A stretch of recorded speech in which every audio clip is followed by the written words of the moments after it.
Welcome to Half 2-4. Today in the show, 34-year-old Neymar is seriously considering immediate retirement, choosing between Santos, Inter Miami, and calling it a day entirely. A massive scandal in Miami. The Norway national team accuses FIFA of outright robbery that handed England a ticket to the World Cup semifinals. We also cover the public clash between Thomas Tuchel and Jude Bellingham right after the match. We talk about all this and much more right now. The career of the former Golden Boy and the most expensive football player in the world is nearing its end. Or is it? Let's figure it out. Neymar is seriously considering a complete retirement from the game. The 34-year-old forward is in a deep psychological crisis due to total pressure and criticism in his homeland, feeling that his 15 years of dedicated performances for the national team have not received proper recognition. But facing the truth, many in Brazil are right, because Ney never won a single major trophy with the national team. Well, what do you mean he didn't win? Ultimately, he has one title in 2013. He claimed the Confederations Cup. This was an exhibition tournament that carried no special weight, although FIFA pompously called it a mini World Cup. By the way, during Neymar's era, Brazil did win one serious trophy, which was the Copa America in 2019. But there is an interesting catch here. Ney himself was not in the squad. Literally a week before the start of the tournament, in a friendly match against Qatar, he ruptured his ankle ligaments and dropped out of the roster. The Seleção calmly took the gold without him, and Dani Alves became the main star of that national team. Now, let's move on to goals. Neymar has as many as 80 of them for Brazil, making him the top scorer in his country's history, ahead of the legendary Pelé, whose record stopped at 77 goals. But there is a huge caveat here as well. The majority of these strikes, namely 46 goals, were scored in friendly matches. If you add 4 more goals from the Exhibition Confederations Cup, Ney scored a total of 50 goals in matches that carried no competitive weight. Meaning, out of 80 goals, 50 did not solve any serious tasks. What can you say? The statistics are indeed ambiguous.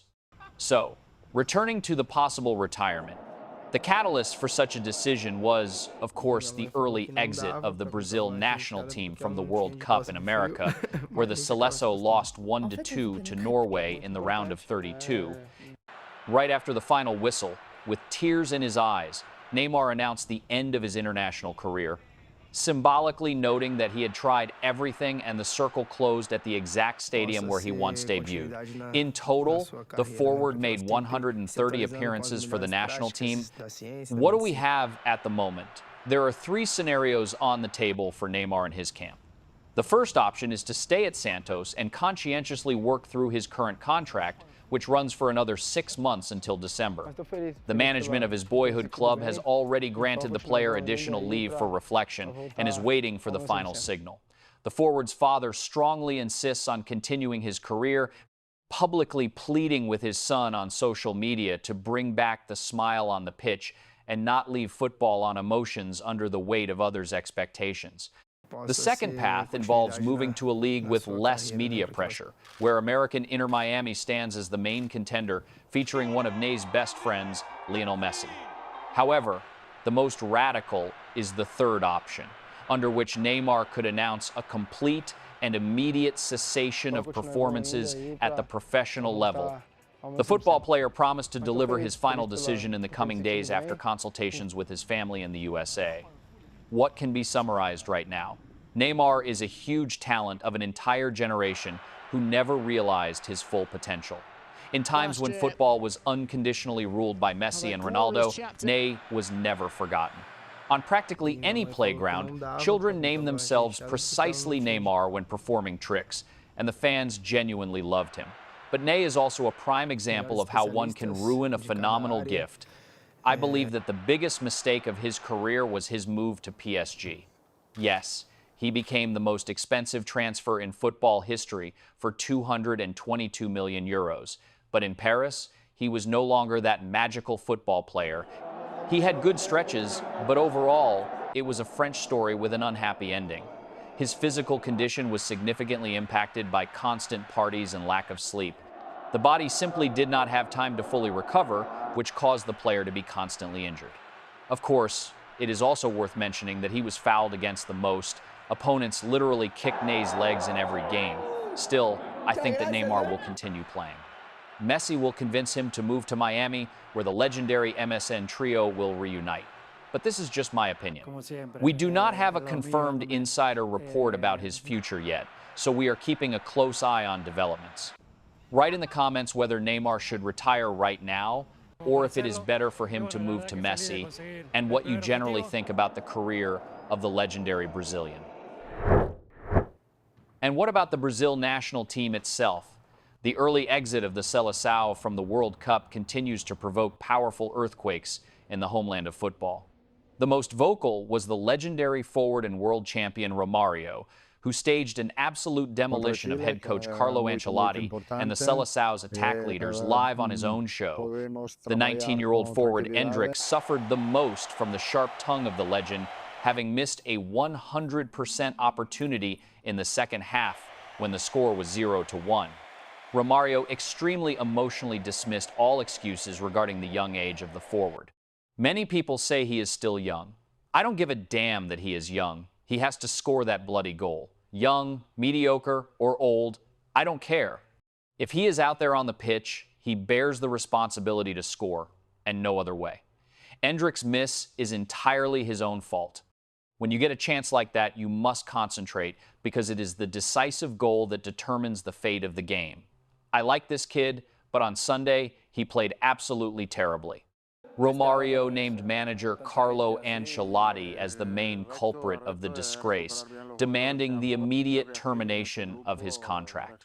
There is absolutely no chance for Ancelotti to remain the coach of the Brazil national team after this fiasco and the shame he put on in the game against Norway. I would simply tear up this contract and tell him to sue me. Yes, Ancelotti is an undisputed top manager who won absolutely everything at the club level, but working with national teams became his first and, so far, disastrous experience. In the game against Norway, the Italian completely lost the tactical duel. Brazil finished the match with a shameful 33% of ball possession, and this was against Norway. Yes, the Scandinavians now have a great generation led by Erling Haaland, but Brazil was on the pitch, a team that considered itself the main contender for the world crown. Don Carlo chose a cowardly and humiliating model of play, and this exit is, above all, his personal managerial defeat. In addition, the Italian is the highest paid national team coach in the world, and at this World Cup in particular, earning a cosmic 10 million euros a year. Is he worth that kind of money? The result on the scoreboard speaks for itself. Vinicius Jr. himself did not escape scathing criticism either, as the veteran believes he demonstrated a complete lack of leadership qualities during the penalty execution by Bruno Guimarães in the first half. I heard and read that Bruno shoots penalties better than him, so the coaching staff determined such an order. This is all very nice. Vinicius respected the coach's order.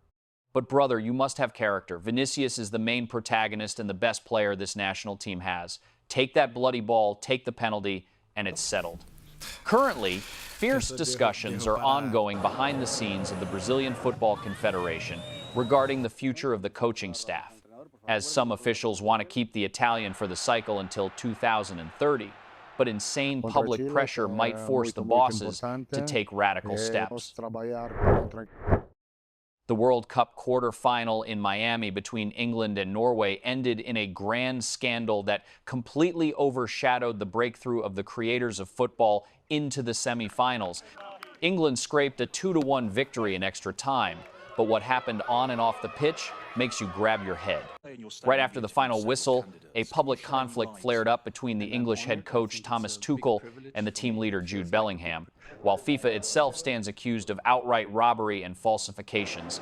Despite the historic success and reaching the top 4 teams on the planet, the German manager of the Three Lions remained extremely dissatisfied with the quality of play. In his flash interview, Tuchel criticized technical flaws without any sugarcoating and called the actions of his players sloppy. The result is fantastic. We are in the top 4. It's incredible. But I am dissatisfied with the performance. In every sense, yes, the commitment was top-notch, but we made life as difficult as possible for ourselves by the way we played. We acted sloppily, made a huge number of technical errors, and did not play fast or systematically enough. We just got lucky today. Jude Bellingham, who single-handedly dragged England into the next round by scoring the saving goal in the 45th plus second minute and the winning goal in overtime, found out about the manager's crushing criticism from journalists and did not hide his annoyance, delivering a highly arrogant response. Come on, I don't care. What difference does it make? What difference does it make?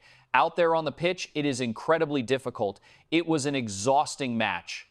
All the boys gave their all, so my thoughts and gratitude are addressed precisely to my teammates who went out and gave everything again. Perhaps he doesn't know what it's like to play in such conditions against Erling Haaland, Martin Ødegaard, Antonio Nusa, and Alexander Sørloth. Playing against this team is not easy.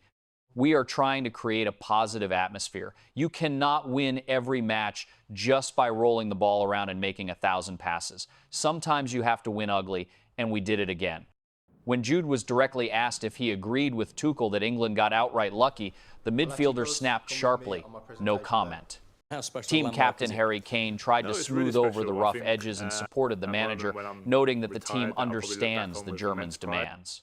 He congratulated us in the dressing room, but we feel that he knows we are capable of more.